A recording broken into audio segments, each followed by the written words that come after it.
Now, with global travel almost at a standstill, the latest results of the Henley Passport Index are offering a disturbing insight into what is termed the indiscriminate havoc caused by COVID-19.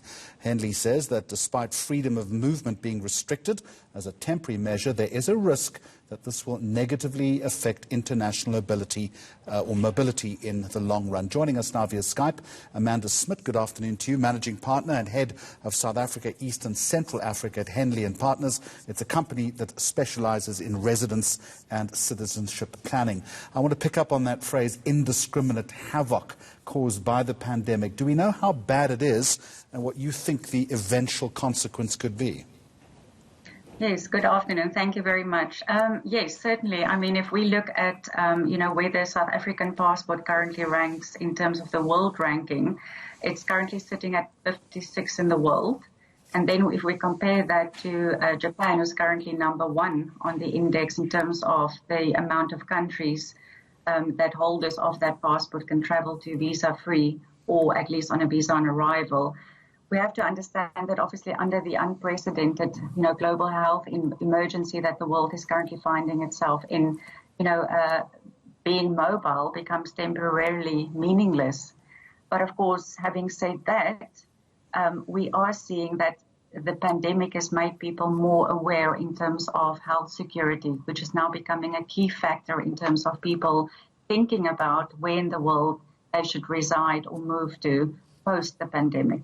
So yes, it does have a huge impact. So post the pandemic, you're also suggesting, if I read your communique correctly, that there is going to be deep uncertainty going forward about whether we want to travel, how we're going to travel, and where we're going to go to. Yes, definitely. So we've seen over the past decade that mobility in terms of the world has increased. People have more and more businesses. The world has almost in a way become a smaller place. But post-pandemic, factors such as, pandemic preparedness in terms of a country, whether it's climate, whether it's health insurance or security, whether it's less densely populated, all of those things are going to play a major role in terms of people deciding, and what we can certainly also expect as post this pandemic, we will see, and also then, airline prices will be rock bottom. We can expect more and more people buying their one-way tickets and going to places that are probably more remote. If we look at places like countries in the Caribbean, for example, countries such as Malta in the Mediterranean or Cyprus, those are the areas that people are going to consider having an alternative residency or citizenship.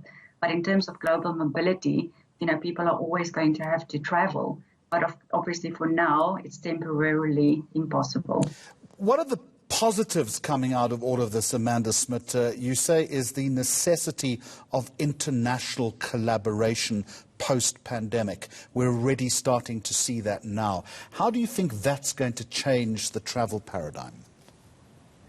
Well, I definitely think in terms if we look at some research that's been done in terms of, specifically proving the point that health is going to be a much bigger concern for most people, then, if we consider that, then people are going to use that more as a factor in terms of ensuring there are better visa-free travel arrangements between certain countries. If we look at a lot of the South Africans that are certainly top of mind, is the most important benefit, other than the fact that mobility is not at the moment a big reality. What people are taking into consideration is the fact that, the most important benefit would be that once you have citizenship in an alternative country, you are being afforded protection of that state. We're going to leave it there. Amanda Smit, thank you very much indeed. Managing Partner, Head of South East and Central Africa at Henley & Partners. It's a company that specializes, as I said, in residence and citizenship planning.